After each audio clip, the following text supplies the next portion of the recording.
Di tengah jantung Yerusalem, di bawah terik matahari yang menyengat, sebuah pemandangan yang tak pernah terbayangkan sebelumnya terbentang di depan mata dunia.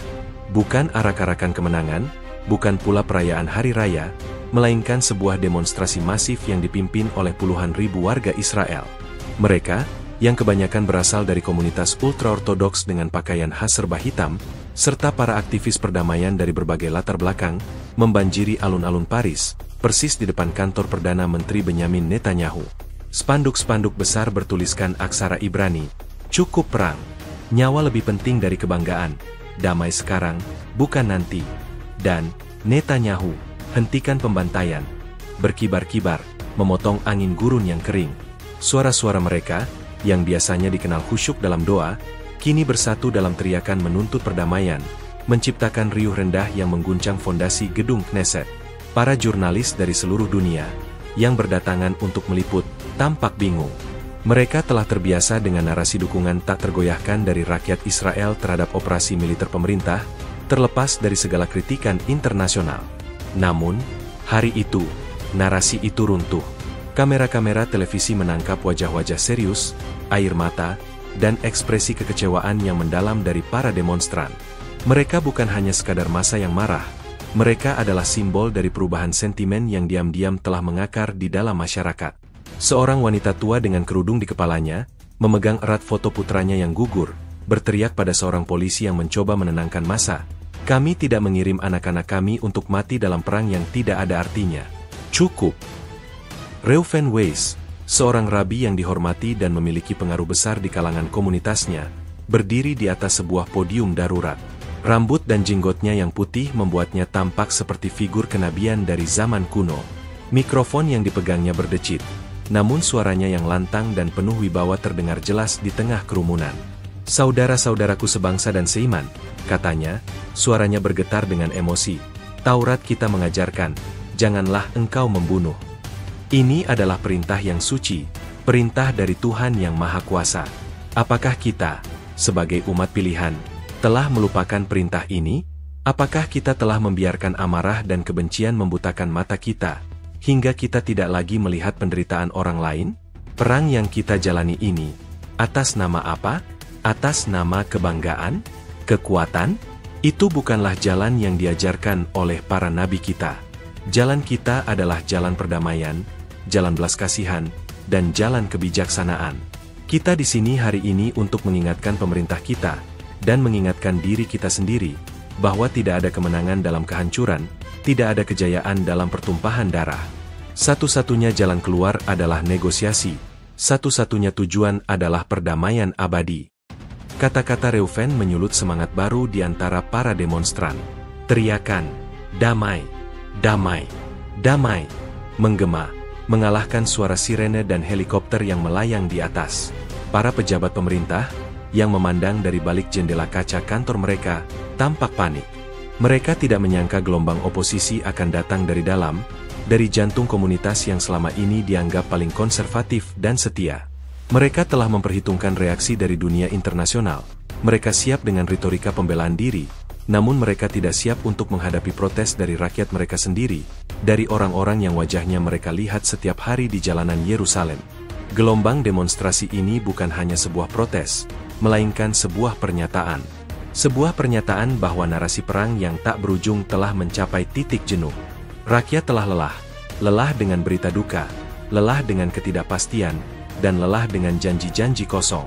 Mereka menyadari bahwa harga yang harus dibayar untuk konflik ini terlalu mahal, bukan hanya dalam bentuk nyawa dan kehancuran, tetapi juga dalam bentuk hilangnya nilai-nilai kemanusiaan yang mendalam. Mereka tidak lagi percaya pada dalih keamanan nasional yang terus-menerus diserukan. Bagi mereka, keamanan sejati hanya dapat ditemukan dalam perdamaian, dalam hidup berdampingan, dan dalam dialog yang tulus. Di sela-sela kerumunan, Maya Cohen, seorang jurnalis investigasi dari sebuah surat kabar independen, merekam setiap detail dengan kamera kecilnya. Ia merasa getaran yang berbeda dari setiap liputan yang pernah ia lakukan. Ini bukan sekadar protes. Ini adalah pemberontakan batin. Ia melihat seorang tentara veteran yang menangis, seorang ibu yang mencoba menjelaskan kepada anaknya tentang mengapa mereka harus berada di sana, dan seorang pemuda yang membagikan bunga kepada polisi. Maya tahu, Ada sesuatu yang lebih besar dari yang terlihat di permukaan. Ada sebuah cerita yang belum terungkap, sebuah cerita yang dapat menjelaskan mengapa begitu banyak orang, dari latar belakang yang sangat berbeda, tiba-tiba bersatu dalam satu suara menuntut perdamaian. Ia bertekad untuk menemukan cerita itu. Ia yakin, di balik layar, ada sebuah kekuatan yang menggerakkan gelombang ini, sebuah kekuatan yang percaya bahwa peperangan ini adalah sebuah kesalahan besar, sebuah kesalahan yang harus segera dihentikan sebelum semuanya terlambat.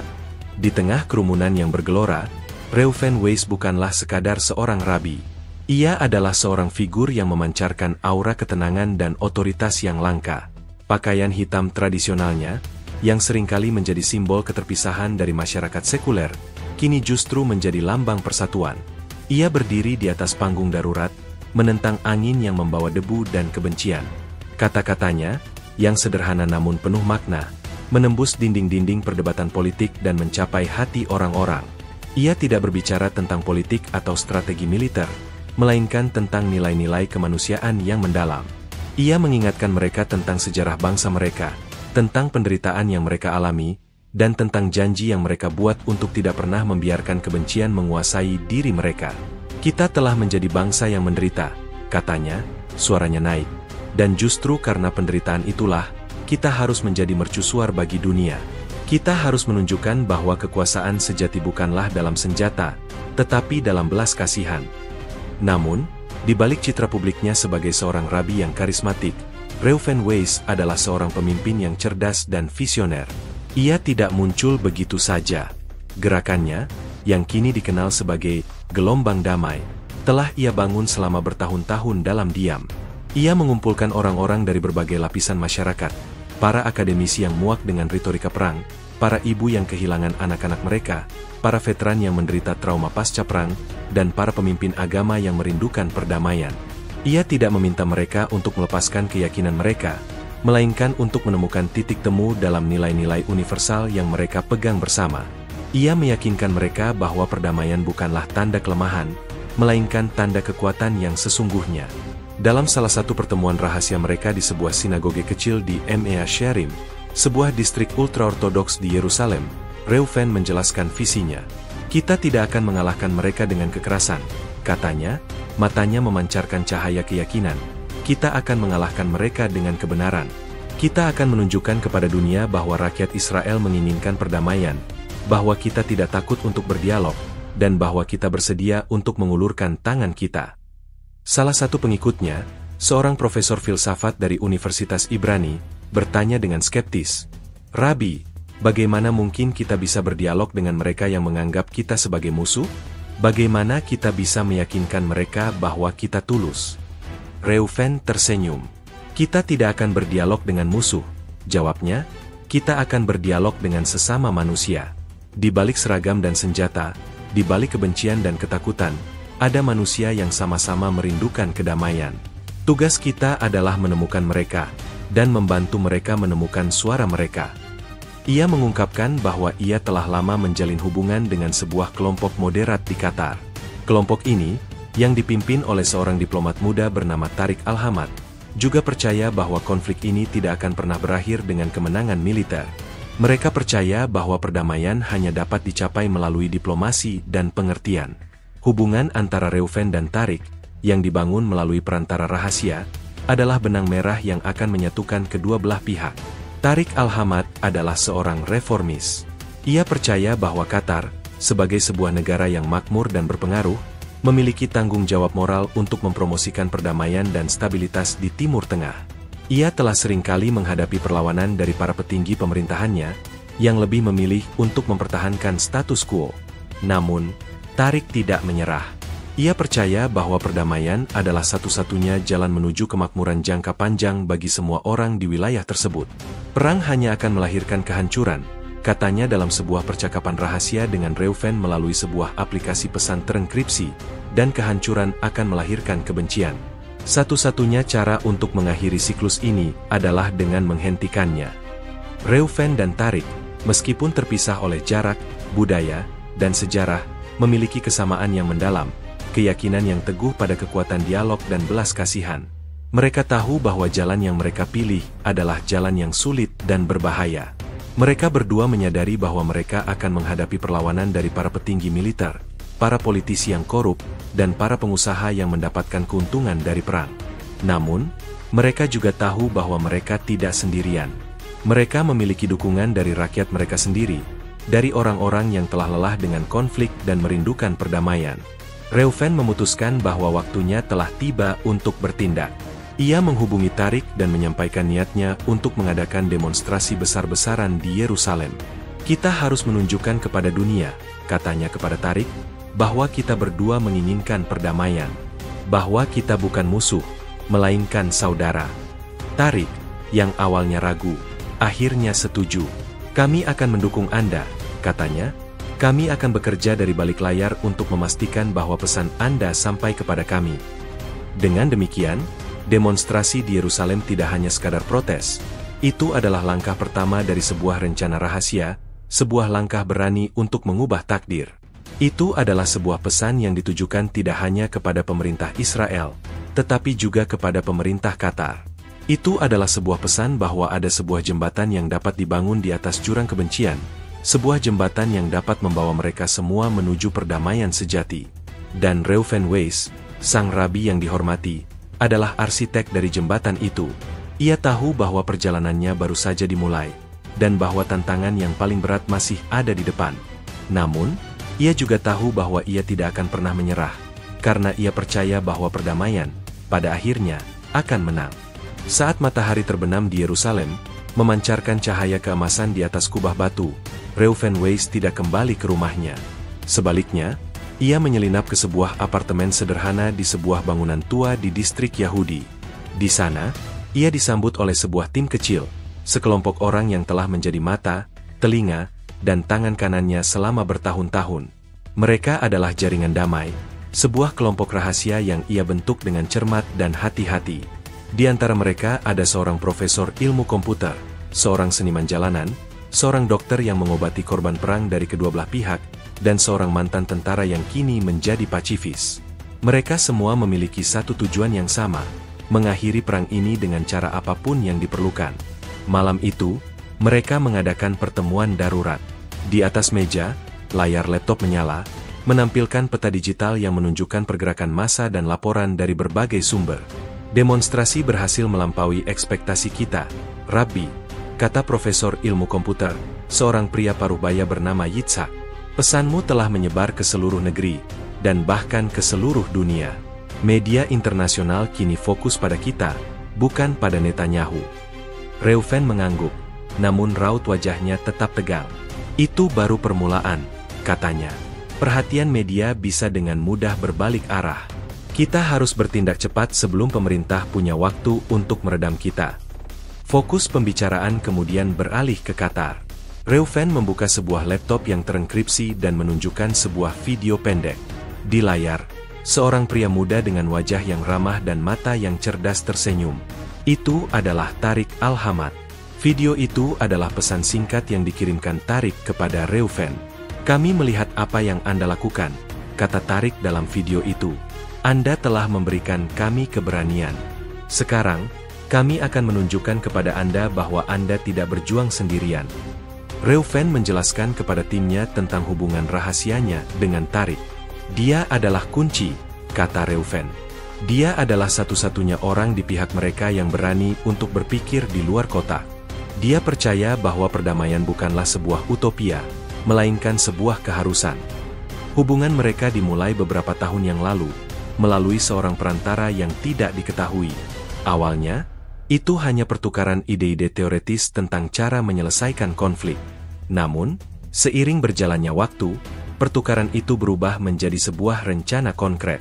Mereka menemukan bahwa mereka memiliki banyak kesamaan, terlepas dari perbedaan budaya dan agama mereka. Mereka berdua percaya bahwa perang ini adalah sebuah kekeliruan, sebuah kesalahan yang dimanipulasi oleh kepentingan finansial dan politik. Mereka berdua melihat bahwa rakyat mereka tidak ingin berperang. Tariq Al-Hamad adalah seorang diplomat yang sangat cerdas. Ia menggunakan posisinya untuk membangun koneksi dengan kelompok-kelompok moderat di seluruh Timur Tengah. Ia menyadari bahwa banyak pemimpin Arab juga lelah dengan konflik yang terus-menerus. Ia percaya bahwa perdamaian antara Israel dan Qatar dapat menjadi titik awal bagi perdamaian yang lebih luas di seluruh wilayah. Namun, ia juga tahu bahwa ia harus sangat berhati-hati. Banyak petinggi di pemerintahannya, dan di negara-negara Arab lainnya, akan menentang setiap upaya untuk menjalin hubungan dengan Israel.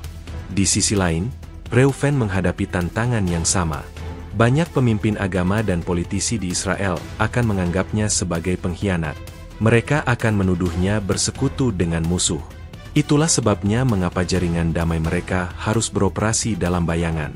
Rencana mereka sekarang adalah untuk mengatur pertemuan rahasia antara Reuven dan Tariq di sebuah negara netral.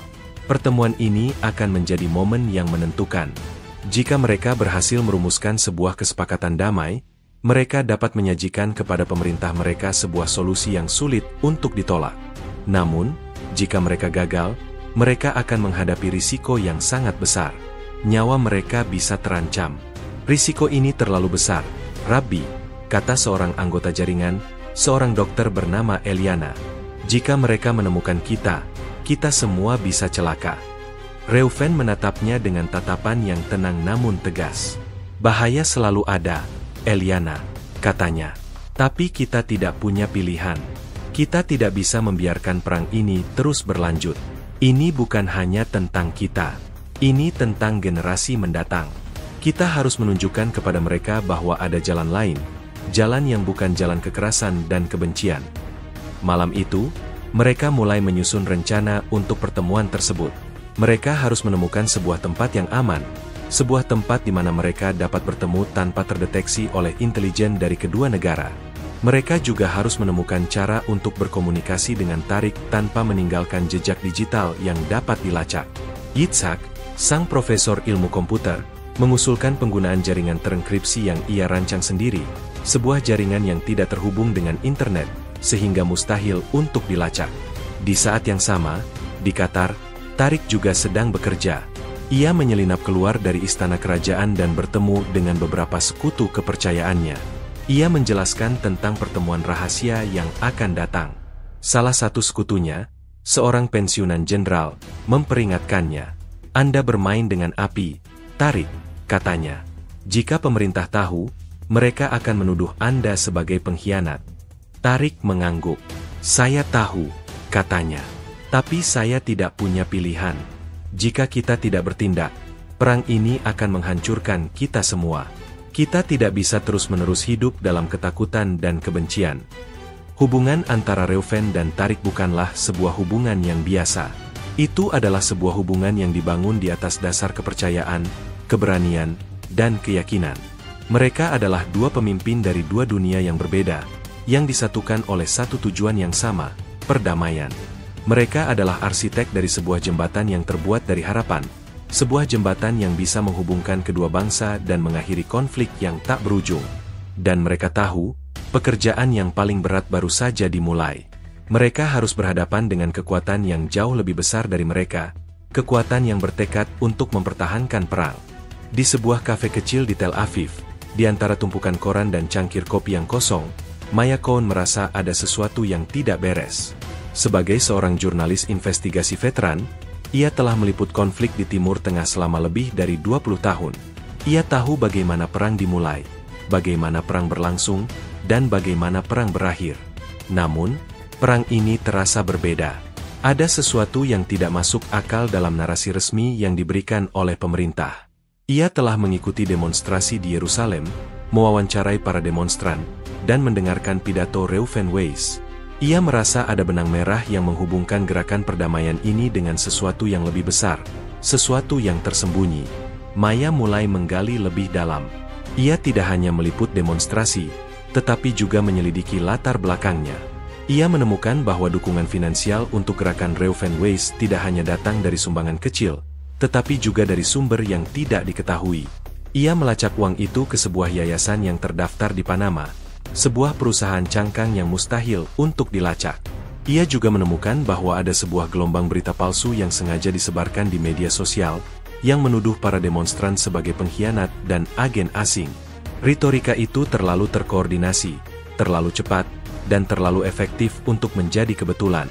Saat itulah ia mulai mencurigai adanya konspirasi yang lebih besar. Maya menyadari bahwa perang ini tidak hanya digerakkan oleh politik dan ideologi, tetapi juga oleh uang. Ia mulai menyelidiki perusahaan-perusahaan besar yang mendapatkan keuntungan dari perang. Ia menemukan bahwa sebuah perusahaan pertahanan Israel, Aegis Dynamics, telah mengalami lonjakan laba yang luar biasa sejak dimulainya perang. Perusahaan ini tidak hanya menjual senjata, tetapi juga mengembangkan teknologi pengawasan dan intelijen. Ia juga menemukan bahwa Aegis memiliki koneksi yang mendalam dengan sebuah perusahaan investasi Amerika, Titan Global. Maya mulai menyelidiki hubungan antara kedua perusahaan ini. Ia menemukan bahwa CEO Aegis, seorang mantan jenderal militer bernama Eitan Levy, memiliki hubungan pribadi yang erat dengan seorang eksekutif senior di Titan Global. Ia juga menemukan bahwa Eitan Levy adalah salah satu penasihat militer utama Perdana Menteri Netanyahu. Sebuah pola mulai terbentuk. Eitan Levy, yang juga memiliki saham di Titan Global, memiliki kepentingan finansial yang sangat besar dalam kelanjutan perang. Ia mendapatkan keuntungan setiap kali konflik meningkat, setiap kali pemerintah mengeluarkan dana untuk membeli senjata dan teknologi baru. Maya melangkah lebih jauh. Ia berhasil mendapatkan akses ke dokumen-dokumen internal Aegis melalui seorang informan yang tidak puas. Dokumen-dokumen itu mengungkapkan sebuah fakta yang mengejutkan. Aegis telah memberikan intelijen yang salah kepada pemerintah, melebih-lebihkan ancaman dari pihak lain untuk membenarkan eskalasi perang. Mereka juga memanipulasi informasi yang diberikan kepada media, menciptakan narasi yang menguntungkan bagi mereka. Maya menemukan bahwa mereka telah bekerja sama dengan sebuah agen pemasaran politik di Amerika untuk menyebarkan berita palsu yang menjelek-jelekan para aktivis perdamaian. Penemuan ini membuat Maya terkejut. Ia tidak hanya berhadapan dengan korupsi, tetapi juga dengan sebuah jaringan yang canggih dan terkoordinasi yang telah memanipulasi opini publik dan bahkan kebijakan pemerintah. Ia menyadari bahwa perang ini bukan sebuah kecelakaan. Itu adalah sebuah rencana yang dibuat dengan hati-hati oleh orang-orang yang hanya peduli pada keuntungan. Mereka telah mengorbankan nyawa ribuan orang demi kekayaan. Maya tahu bahwa ia harus sangat berhati-hati. Informasi yang ia miliki bisa membahayakan nyawanya. Ia tidak bisa mempercayai siapapun. Ia memutuskan untuk bekerja sendirian, mengunci semua dokumennya di sebuah hard drive terenkripsi yang ia simpan di tempat yang aman. Ia juga mulai mengumpulkan lebih banyak bukti. Ia melacak transaksi finansial, mewawancarai mantan karyawan yang dipecat, dan memeriksa laporan keuangan perusahaan-perusahaan yang terkait. Setiap langkah yang ia ambil membawanya lebih dalam ke dalam sarang laba-laba konspirasi. Maya juga mencoba untuk memahami motif di balik manipulasi ini. Ia menyadari bahwa perang ini bukan hanya tentang keuntungan finansial. Ini juga tentang kekuasaan. Eitan Levy dan para sekutunya percaya bahwa mereka memiliki hak untuk mengendalikan narasi, untuk menentukan nasib negara. Mereka melihat perdamaian sebagai ancaman terhadap kekuasaan mereka. Jika perang berakhir, mereka akan kehilangan pengaruh dan kekayaan. Mereka adalah arsitek dari konflik yang tak berujung, dan mereka bertekad untuk memastikan bahwa konflik itu tidak akan pernah berakhir. Di sisi lain, gerakan perdamaian yang dipimpin oleh Reuven Weiss tidak menyadari bahwa mereka sedang berhadapan dengan musuh yang tidak terlihat. Mereka hanya melihat pemerintah, media, dan retorika yang penuh kebencian. Mereka tidak tahu bahwa di balik semua itu, ada sebuah jaringan korporasi yang kejam yang beroperasi dalam bayangan. Maya tahu bahwa ia harus menemukan cara untuk mengungkapkan kebenaran ini kepada publik, untuk menunjukkan kepada mereka siapa musuh yang sebenarnya. Ia harus membuat mereka sadar bahwa perang yang mereka perjuangkan bukanlah untuk kepentingan mereka, melainkan untuk kepentingan segelintir orang yang haus kekuasaan dan kekayaan. Saat Maya kembali ke apartemennya, ia melihat bayangan hitam yang bersembunyi di dekat pintu. Ia dengan cepat mengubah arah, berjalan ke jalan yang berlawanan, dan mengirim pesan singkat kepada seorang temannya. Ia tahu bahwa mereka telah menyadari kehadirannya. Ia tahu bahwa ia telah menjadi target. Namun, ia tidak akan menyerah. Ia tahu bahwa kebenaran jauh lebih kuat dari ancaman apapun. Ia bertekad untuk melanjutkan penyelidikannya, untuk mengungkapkan konspirasi ini kepada dunia, dan untuk memastikan bahwa nyawa yang hilang tidak sia-sia. Perang yang sesungguhnya bukanlah di medan pertempuran, melainkan dalam perjuangan untuk kebenaran. Kapten Ben Charter, seorang perwira muda yang menjabat sebagai letnan di unit 8200, unit intelijen sinyal elit Angkatan Pertahanan Israel, IDF, duduk di depan layar komputernya. Cahaya biru monitor menerangi wajahnya yang tegang. Tugasnya adalah menganalisis data intelijen yang masuk, menyaring informasi yang relevan, dan menyajikannya kepada komandan senior. Namun, akhir-akhir ini, ada sesuatu yang tidak beres. Data yang ia terima terasa terdistorsi, tidak sinkron dengan laporan dari sumber-sumber lain yang lebih independen. Ia telah mendapati dirinya menghabiskan malam-malam tanpa tidur, mencoba untuk memahami mengapa ada celah yang begitu besar antara apa yang ia lihat dan apa yang ia dengar dari siaran resmi. Ben, yang memiliki reputasi sebagai perwira yang teliti dan berintegritas tinggi, mulai mencurigai adanya manipulasi data. Ia bukan seorang idealis naif. Ia tahu bahwa politik dan perang seringkali bercampur. Namun, ia tidak pernah membayangkan bahwa manipulasi itu akan terjadi di dalam unitnya sendiri, di dalam sebuah institusi yang ia yakini sebagai penjaga keamanan Israel. Ia mulai melacak sumber-sumber data yang mencurigakan. Ia menemukan bahwa sebagian besar informasi yang digunakan untuk membenarkan eskalasi perang berasal dari sebuah subunit kecil di bawah komando Kolonel Eitan Levy, seorang perwira yang dikenal dekat dengan lingkaran dalam Perdana Menteri. Semakin dalam Ben menggali, semakin jelas gambaran yang ia lihat. Ia menemukan bahwa subunit tersebut secara sistematis menyaring dan memanipulasi informasi, menonjolkan ancaman yang dilebih-lebihkan dari pihak lain, dan menyembunyikan bukti-bukti yang menunjukkan adanya niat untuk berdamai. Ia menemukan laporan yang disembunyikan yang menunjukkan bahwa para pemimpin Qatar telah secara rahasia mengirim sinyal niat baik, sinyal yang seharusnya menjadi dasar untuk negosiasi, namun sengaja diabaikan. Ia menemukan bukti bahwa subunit tersebut telah secara aktif menyebarkan disinformasi di media sosial untuk memanaskan sentimen publik terhadap konflik. Ben merasa mual. Ia telah bersumpah untuk melindungi negaranya.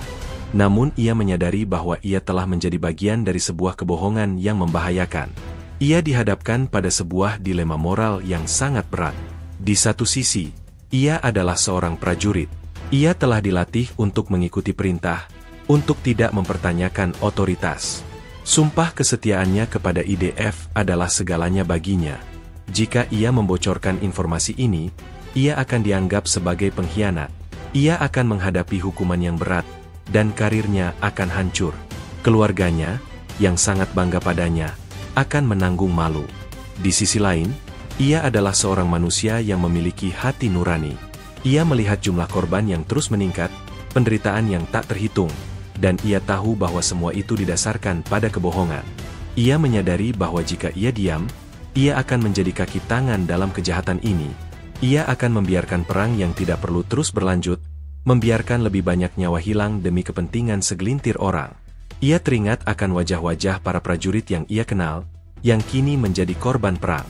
Ia teringat akan janji yang ia buat pada dirinya sendiri untuk selalu berjuang demi kebenaran. Ben memutuskan bahwa ia tidak bisa lagi diam.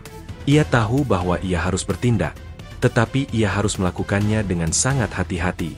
Ia tidak bisa langsung membocorkan informasi ini ke media, karena ia tahu bahwa ia akan dengan mudah disingkirkan, dan ceritanya akan dibantah.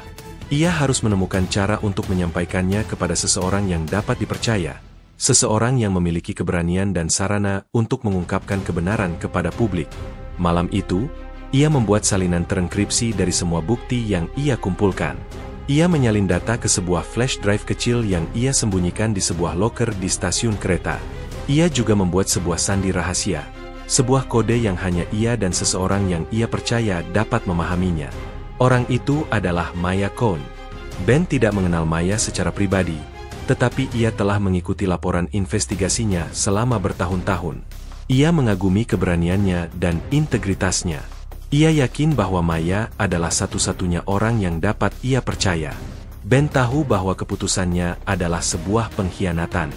Namun, ia juga tahu bahwa pengkhianatan terbesarnya bukanlah terhadap IDF, melainkan terhadap hati nuraninya sendiri. Ia memilih untuk mengkhianati sebuah institusi yang telah mengkhianati rakyatnya, dan ia memilih untuk mengkhianati perintah-perintah yang tidak bermoral. Ia tahu bahwa jalan yang ia pilih adalah jalan yang sulit, namun ia juga tahu bahwa itu adalah jalan yang benar.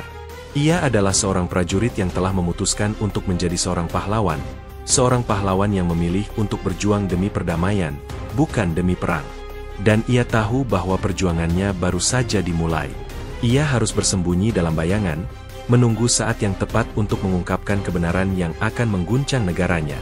Ia adalah seorang prajurit yang telah memilih untuk berpihak pada kebenaran, bahkan jika itu berarti mengorbankan segalanya. Jantung Reuven Weiss berdetak kencang, namun wajahnya tetap tenang saat ia menuruni tangga pesawat pribadi di landasan pacu terpencil di Swiss. Malam itu sangat dingin, dan kabut tebal menyelimuti pegunungan di sekitarnya. Ia ditemani oleh Yitzhak, profesor ilmu komputer yang menjadi tangan kanannya. Di seberang landasan, sebuah mobil hitam menunggu. Di dalamnya, duduk seorang pejabat senior PBB yang tidak disebutkan namanya, seorang wanita yang dikenal dengan nama Sandy, sang pembuat jembatan. Dialah yang telah mengatur pertemuan rahasia ini, yang menjadi titik balik dalam sejarah.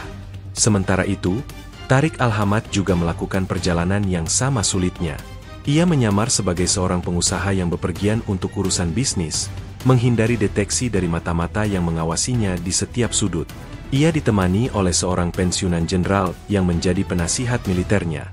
Perjalanan mereka penuh dengan ketegangan. Setiap pos pemeriksaan, setiap tatapan yang mencurigakan, membuat mereka merasa seperti bom waktu yang siap meledak. Namun, mereka berdua tidak menyerah. Mereka tahu bahwa pertemuan ini adalah satu-satunya kesempatan untuk mengakhiri perang yang telah memakan banyak korban. Mereka bertemu di sebuah villa terpencil di tepi danau, jauh dari hiruk-pikuk kota. Bangunan itu tampak seperti benteng yang tak terjamah, terlindung dari mata-mata dan kebisingan dunia luar. Reuven dan Tariq berhadapan untuk pertama kalinya. Mereka tidak berjabat tangan, tidak ada ritual diplomatik yang rumit. Mereka hanya saling menatap mata, dan dalam tatapan itu, mereka melihat refleksi dari keyakinan yang sama. Mereka melihat tekad, harapan, dan kelelahan yang sama.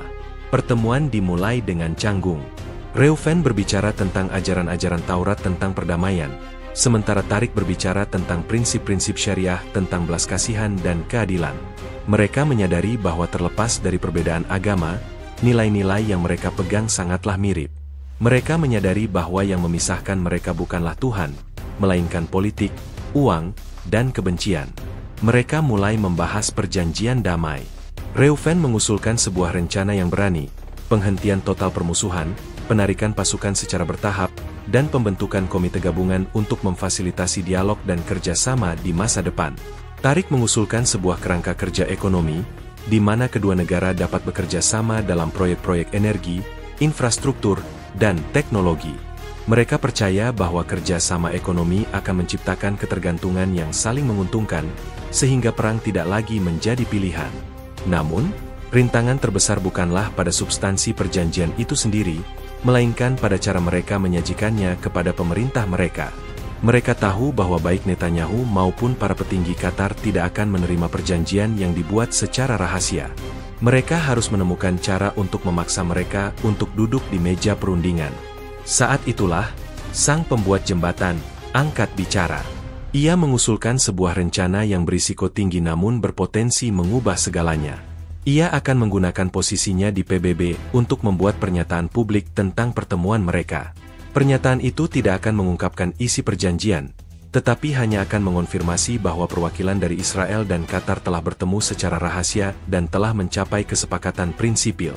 Pernyataan ini akan menciptakan tekanan internasional yang sangat besar kepada kedua pemerintah. Mereka tidak akan memiliki pilihan selain untuk mengakui pertemuan itu dan memulai negosiasi resmi.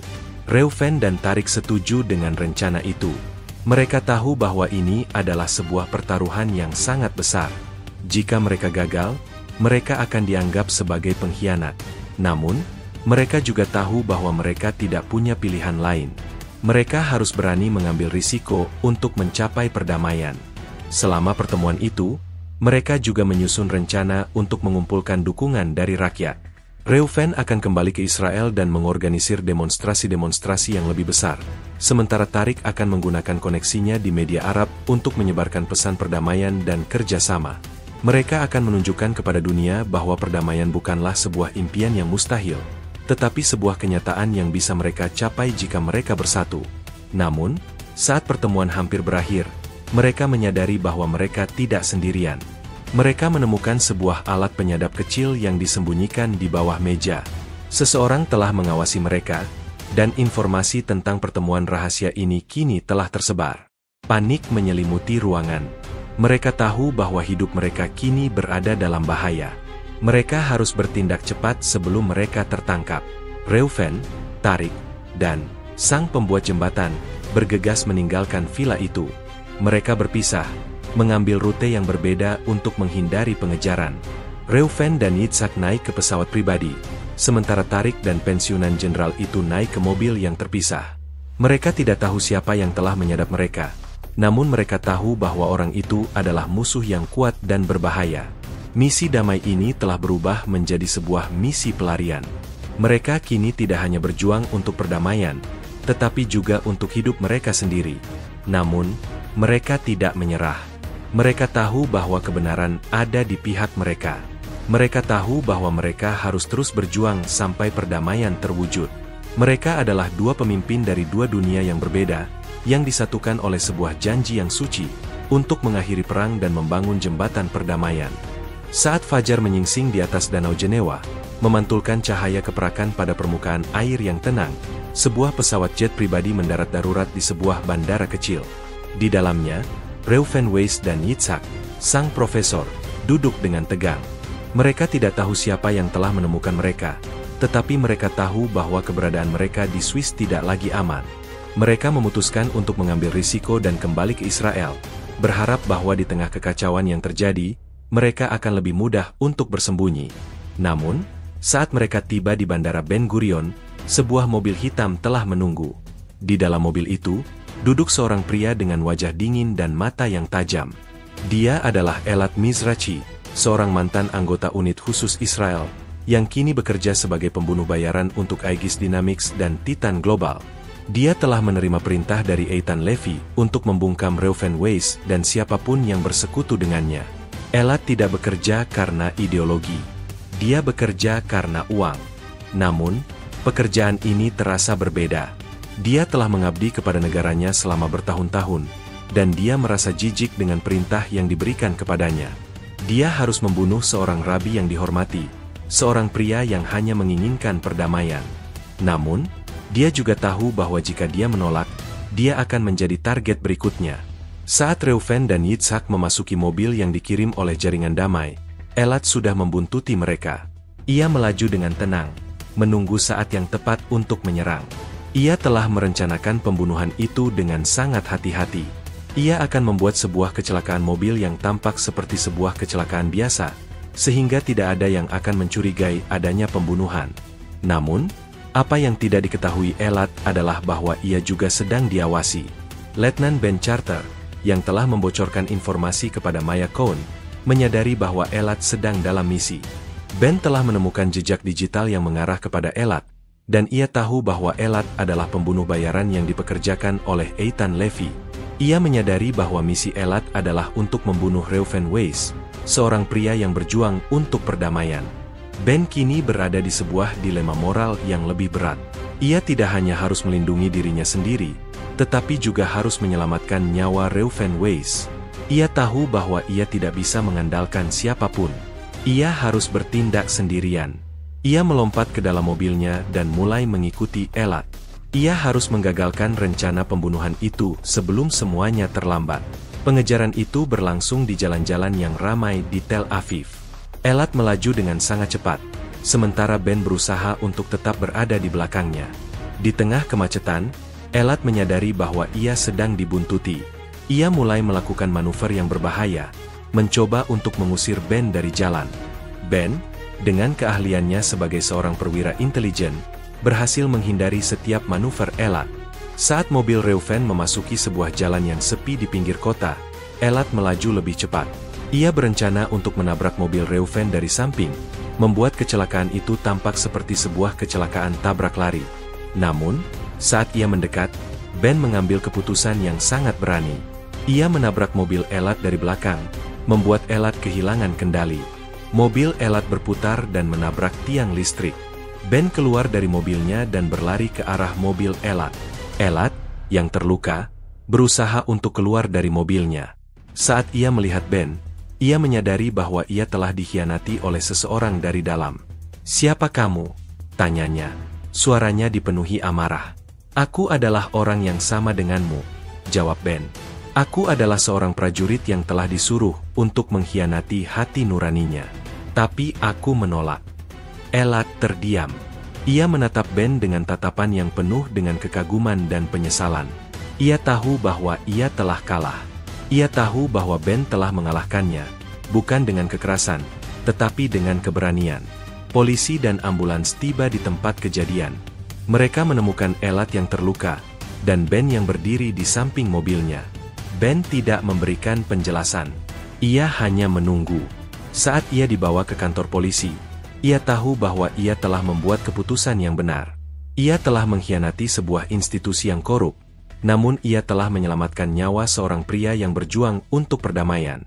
Saat Reuven Weiss mengetahui tentang kejadian itu, ia merasa terkejut dan bersyukur. Ia tahu bahwa ia telah lolos dari maut. Ia juga menyadari bahwa ia kini berada dalam sebuah pertarungan yang jauh lebih berbahaya dari yang ia bayangkan.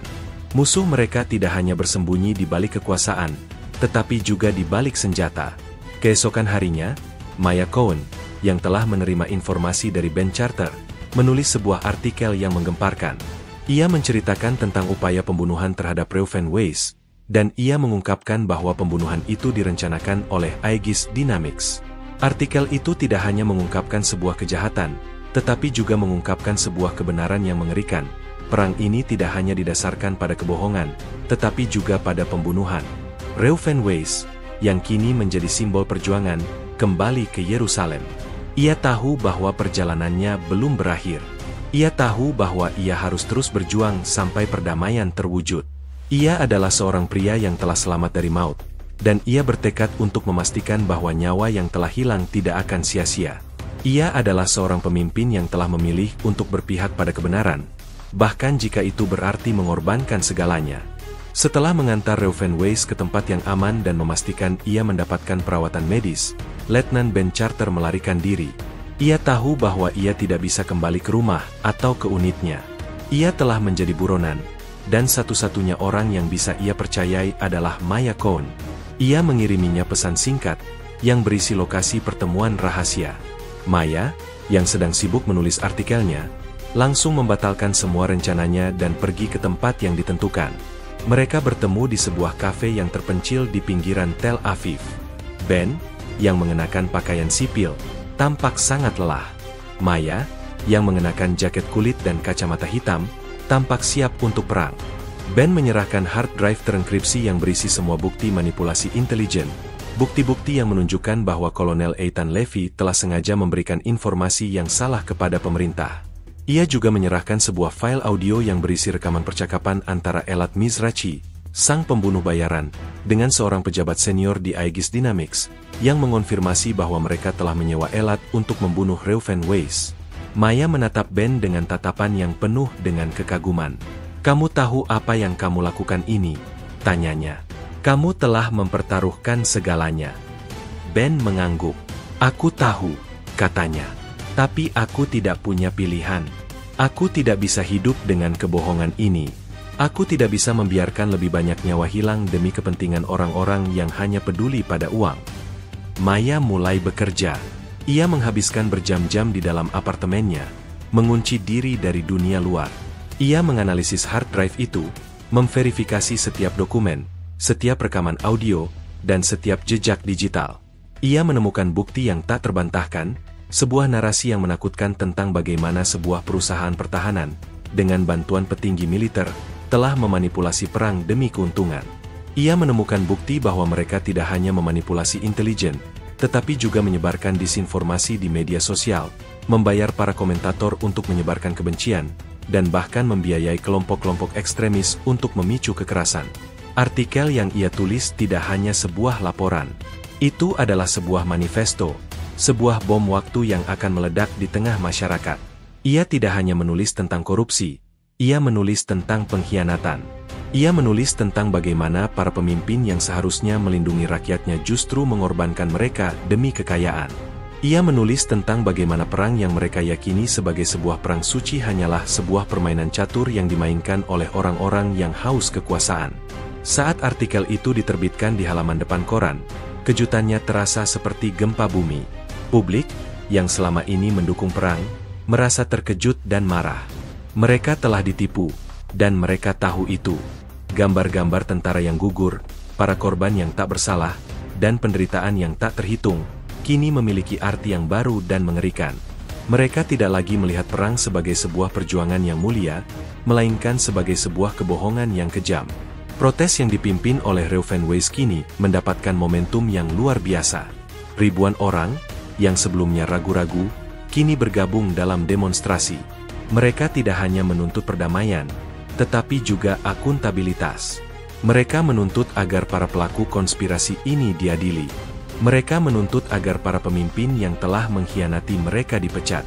Namun, pemerintah tidak tinggal diam. Perdana Menteri Netanyahu langsung mengadakan konferensi pers. Ia menuduh Maya Cohen sebagai seorang agen asing yang mencoba untuk merusak stabilitas negara. Ia menuduh Reuven Weiss sebagai pengkhianat. Ia membantah semua tuduhan yang dibuat dalam artikel tersebut.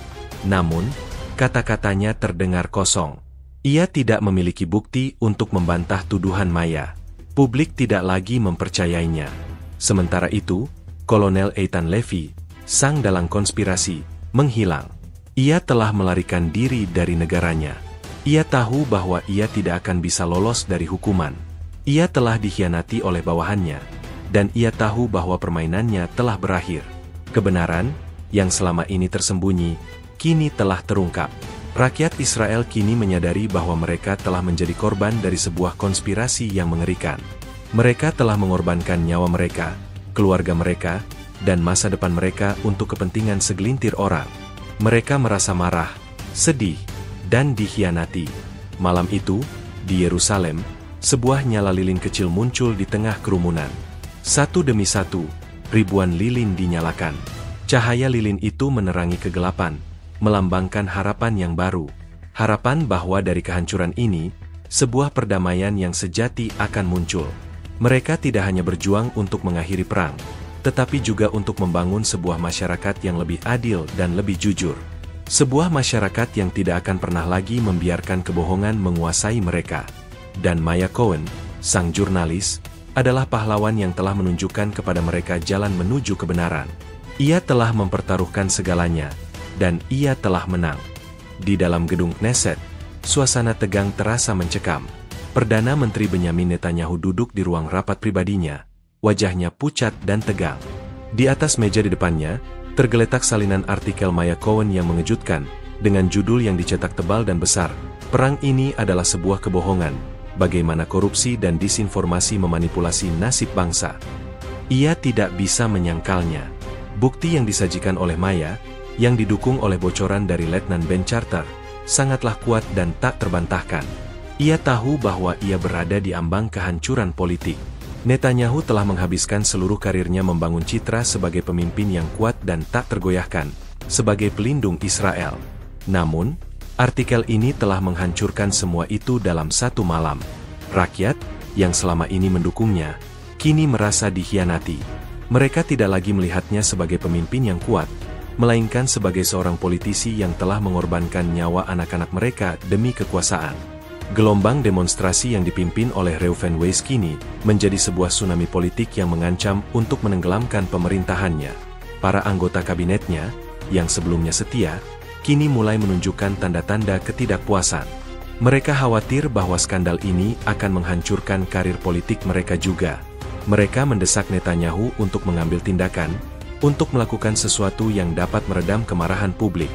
Namun, Netanyahu tidak punya banyak pilihan. Setiap langkah yang ia ambil akan menjadi sebuah pertaruhan. Ia memutuskan untuk mencoba sebuah langkah yang berani. Ia mengadakan konferensi pers mendadak, yang disiarkan langsung ke seluruh negeri. Di depan kamera, ia mengakui bahwa perang tersebut didasari oleh informasi yang salah. Ia mengakui bahwa ada beberapa individu di dalam militer dan pemerintah yang telah memanipulasi data untuk keuntungan pribadi. Ia bahkan mengumumkan pembentukan komite investigasi independen untuk menyelidiki skandal tersebut. Namun, ia tidak mengungkapkan keterlibatan pihak lain, terutama Kolonel Eitan Levy dan Aegis Dynamics. Ia masih berusaha untuk melindungi jaringan rahasia yang ia anggap sebagai asetnya. Namun, pengakuan itu tidak cukup. Publik tidak lagi puas dengan janji-janji kosong. Mereka menuntut lebih. Mereka menuntut agar semua pelaku diadili, tidak peduli seberapa tinggi jabatan mereka. Mereka menuntut agar perang dihentikan sekarang juga, dan bahwa negosiasi perdamaian dengan Qatar segera dimulai. Saat Netanyahu menyelesaikan pidatonya, seorang jurnalis bertanya, "Mengapa Anda tidak menyebutkan Aegis Dynamics dan hubungannya dengan Eitan Levy? Apakah Anda mencoba untuk melindungi mereka?" Netanyahu terdiam, tidak mampu menjawab pertanyaan itu. Keheningan itu jauh lebih keras daripada kata-kata apapun. Publik, yang menonton dari rumah, tahu bahwa ia berbohong. Mereka tahu bahwa ia masih menyembunyikan sesuatu. Pada saat yang sama, di Qatar, Tariq Al-Hamad dan para sekutunya menonton siaran langsung konferensi pers Netanyahu. Mereka tahu bahwa ini adalah momen yang menentukan. Mereka tahu bahwa mereka harus bertindak cepat. Mereka memutuskan untuk mengungkapkan isi perjanjian damai yang mereka rancang secara rahasia. Mereka percaya bahwa dengan mengungkapkan perjanjian itu, mereka akan memberikan tekanan yang tak tertahankan kepada Netanyahu. Tariq menghubungi Al Jazeera dan media internasional lainnya, dan ia memberikan mereka salinan lengkap dari perjanjian damai itu. Dokumen itu berisi sebuah rencana yang komprehensif untuk perdamaian, sebuah rencana yang mencakup penghentian total permusuhan, penarikan pasukan, kerjasama ekonomi, dan pertukaran budaya. Pengungkapan ini terasa seperti sebuah ledakan politik yang kedua. Rakyat Israel, yang telah lelah dengan perang, kini melihat sebuah jalan keluar yang nyata. Mereka melihat bahwa perdamaian bukanlah sebuah impian yang mustahil, tetapi sebuah kenyataan yang bisa mereka capai. Mereka melihat bahwa ada sebuah bangsa di sisi lain yang bersedia untuk berdialog, sebuah bangsa yang juga menginginkan perdamaian. Posisi Netanyahu kini menjadi tidak stabil. Ia tidak bisa lagi menyembunyikan kebenaran. Ia tidak bisa lagi menunda negosiasi. Ia harus menghadapi kenyataan bahwa rakyatnya telah berbalik melawannya. Ia harus menghadapi kenyataan bahwa permainannya telah berakhir. Ia, yang selama ini dikenal sebagai pemimpin yang paling kuat, kini menjadi pemimpin yang paling lemah. Ia, yang selama ini dikenal sebagai pelindung Israel, kini dikenal sebagai pengkhianat. Di luar gedung Knesset, suara-suara demonstran semakin keras. Mereka meneriakan, "Netanyahu, mundur! Netanyahu, mundur!" Suara-suara itu tidak hanya menuntut perdamaian, tetapi juga keadilan. Mereka tahu bahwa mereka telah menang, dan mereka tahu bahwa era baru telah dimulai. Sebuah era yang tidak akan pernah lagi didominasi oleh kebohongan dan korupsi, sebuah era yang akan didominasi oleh kebenaran dan perdamaian. Keluarga kerajaan Qatar, yang selama ini dikenal tertutup dan sangat hati-hati dalam urusan diplomatik, kini dihadapkan pada sebuah pilihan sulit. Rencana Tariq Al-Hamad untuk membocorkan perjanjian damai rahasia kepada media internasional telah memicu perdebatan sengit di dalam istana. Sebagian besar pejabat senior menentang keras langkah ini, khawatir hal itu akan merusak hubungan mereka dengan sekutu-sekutu Arab lainnya dan menimbulkan ketidakstabilan. Namun, Tariq, dengan dukungan dari beberapa penasihat terpercaya dan pangeran muda yang progresif, berpendapat bahwa ini adalah satu-satunya jalan untuk mencapai perdamaian sejati dan menempatkan Qatar sebagai pemimpin regional dalam diplomasi. "Kita tidak bisa lagi bersembunyi di balik bayang-bayang," kata Tariq dalam sebuah pertemuan pribadi dengan Sheikh Tamim bin Hamad Al Thani. "Perdamaian bukanlah aib. Sebaliknya, itu adalah kekuatan. Jika kita tidak bertindak sekarang, perang ini akan terus berlanjut dan mengancam stabilitas seluruh wilayah kita. Dengan membongkar perjanjian ini, kita menunjukkan kepada dunia bahwa kita adalah bangsa yang berani, yang tidak takut untuk mengambil jalan yang sulit demi kebaikan." Sheikh Tamim, seorang pemimpin yang dikenal karena kebijaksanaan dan pandangan jauh ke depan, akhirnya setuju. Ia melihat potensi besar dalam rencana Tariq. Ia menyadari bahwa Qatar memiliki kesempatan untuk memainkan peran sebagai mediator dan pemimpin perdamaian, sebuah peran yang akan meningkatkan status mereka di panggung dunia. Ia memberikan lampu hijau, dan dalam hitungan jam, berita itu meledak. Al Jazeera, stasiun televisi yang berbasis di Doha dan memiliki jangkauan global, menjadi corong utama. Mereka menyiarkan siaran pers khusus, di mana seorang juru bicara pemerintah Qatar secara resmi mengumumkan keberadaan pertemuan rahasia antara perwakilan Qatar dan perwakilan informal Israel. Juru bicara itu tidak hanya mengonfirmasi pertemuan itu, tetapi juga membacakan poin-poin utama dari perjanjian yang telah dirancang. Dokumen perjanjian itu adalah sebuah mahakarya diplomasi. Ia tidak hanya mencakup penghentian permusuhan, tetapi juga detail-detail rumit tentang pembentukan komite gabungan untuk mengelola bantuan kemanusiaan, program pertukaran budaya, dan proyek-proyek ekonomi bersama. Ada rencana untuk pembangunan sebuah jembatan perdamaian, sebuah proyek infrastruktur yang simbolis dan fungsional yang akan menghubungkan kedua wilayah, melambangkan berakhirnya perpecahan. Isi perjanjian ini dirancang untuk menunjukkan kepada publik bahwa perdamaian bukanlah kompromi, melainkan sebuah kesempatan untuk kemakmuran dan pertumbuhan. Dampak pengungkapan ini di Israel sangat luar biasa. Rakyat, yang sudah terguncang oleh artikel Maya Cohen, kini dihadapkan pada kenyataan yang lebih mengejutkan lagi. Mereka melihat bahwa musuh yang mereka yakini adalah kejam dan tidak bisa diajak bicara, ternyata bersedia untuk bernegosiasi. Mereka melihat bahwa ada sebuah jalan keluar dari perang yang tidak ada habisnya, sebuah jalan yang selama ini disembunyikan dari mereka. Kantor Perdana Menteri Netanyahu langsung mengeluarkan pernyataan yang membantah keras berita itu, menuduh Qatar menyebarkan kebohongan dan propaganda. Namun, pernyataan itu tidak lagi dipercaya. Terlalu banyak bukti yang telah terungkap, dan terlalu banyak kebohongan yang telah ia ucapkan. Publik tidak lagi percaya pada kata-katanya. Para pemimpin oposisi di Israel, yang melihat celah ini, segera mengadakan konferensi pers gabungan. Mereka menuntut agar Netanyahu segera memulai negosiasi resmi dengan Qatar berdasarkan perjanjian yang telah diungkapkan. Mereka menuduh Netanyahu telah mengkhianati rakyatnya dengan menolak perdamaian demi kepentingan pribadi dan politik. Tekanan internasional juga meningkat. Para pemimpin dunia, yang selama ini menyaksikan konflik ini dengan keputusasaan, menyambut baik langkah Qatar. Mereka mendesak Netanyahu untuk menerima tawaran perdamaian dan mengakhiri perang. PBB mengeluarkan pernyataan yang mendukung penuh perjanjian itu dan menawarkan diri sebagai mediator. Netanyahu kini terpojok dari segala sisi. Ia tidak bisa lagi lari dari kenyataan. Ia tidak bisa lagi menyembunyikan kebenaran. Ia tahu bahwa kekuasaannya telah berakhir. Ia, yang selama ini mengandalkan kekuatan militer dan retorika yang keras, kini dikalahkan oleh sebuah dokumen perdamaian. Ia, yang selama ini dikenal sebagai pemimpin yang paling kuat, kini menjadi pemimpin yang paling lemah. Di dalam kantornya yang mewah, dikelilingi oleh para penasihat yang panik, Netanyahu merenung. Ia telah mempertaruhkan segalanya, dan ia telah kalah. Ia tahu bahwa ia harus membuat sebuah keputusan. Ia harus memilih antara kekuasaan dan kehormatan. Namun, ia juga tahu bahwa tidak ada pilihan yang dapat mengembalikan apa yang telah ia hilangkan. Ia adalah seorang pria yang telah ditaklukkan oleh kekuatan kebenaran dan harapan. Malam itu, setelah berita pengungkapan perjanjian damai menyebar, Yerusalem berubah menjadi lautan cahaya. Protes yang dipimpin oleh Reuven Weiss, yang awalnya hanya melibatkan puluhan ribu orang, kini membengkak menjadi ratusan ribu.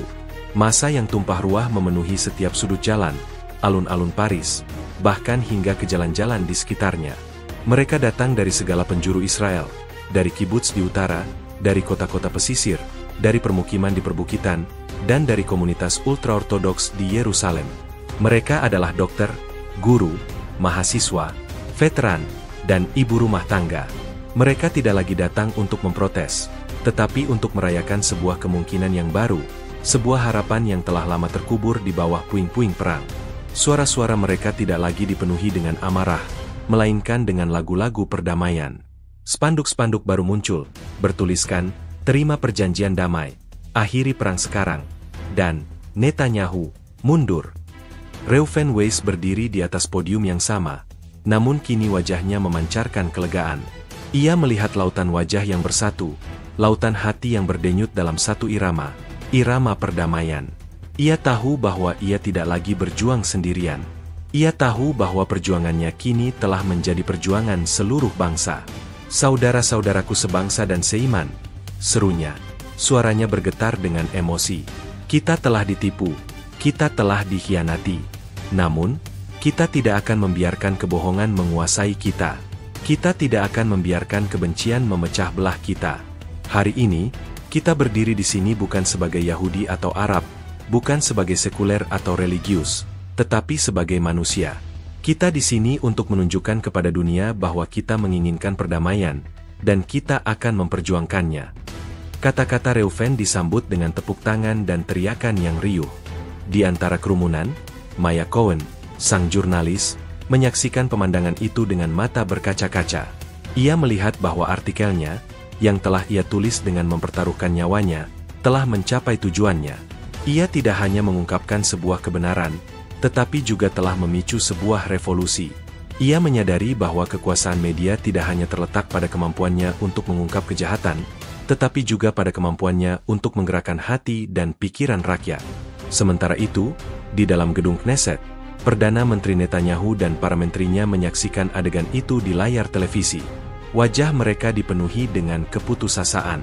Mereka telah mencoba segala cara untuk meredam protes, tetapi mereka gagal.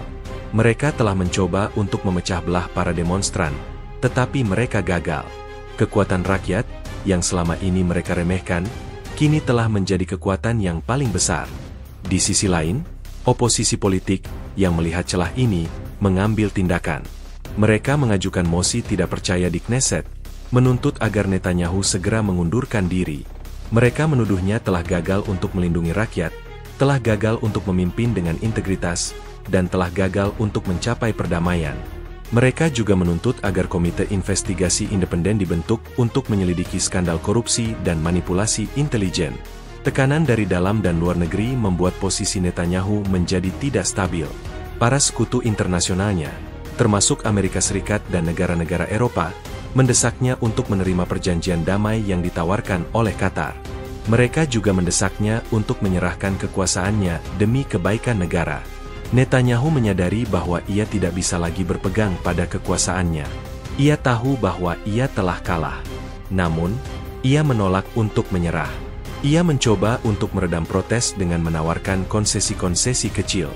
Ia mengumumkan penghentian sementara serangan militer, dan ia mengisyaratkan bahwa ia akan mempertimbangkan untuk memulai negosiasi dengan Qatar. Namun, tawaran itu terlalu terlambat. Rakyat tidak lagi mempercayainya. Mereka menuntut pengunduran dirinya, tidak kurang. Malam itu, di tengah lautan lilin dan spanduk perdamaian, Reuven Weiss berbicara kepada seorang jurnalis. Ini bukan tentang kemenangan atau kekalahan, katanya, suaranya dipenuhi dengan kebijaksanaan. Ini tentang kebenaran. Rakyat telah menemukan suara mereka, dan mereka telah menemukan kekuatan mereka. Dan suara itu akan terus bergema sampai perdamaian terwujud. Keesokan harinya, sebuah berita yang menggemparkan menyebar ke seluruh dunia. Perdana Menteri Netanyahu, yang terpojok dari segala sisi, akhirnya mengumumkan pengunduran dirinya. Ia, yang selama ini dikenal sebagai pemimpin yang tak terkalahkan, akhirnya menyerah pada kekuatan rakyat. Ini adalah akhir dari sebuah era politik, dan awal dari sebuah era yang baru. Sebuah era yang didominasi oleh harapan, bukan kebencian. Sebuah era yang didominasi oleh perdamaian, bukan perang. Dan semua itu dimulai dengan sebuah protes kecil, yang kemudian menjadi sebuah tsunami perubahan. Pengunduran diri Perdana Menteri Benyamin Netanyahu mengguncang Israel sampai ke fondasi terdalamnya.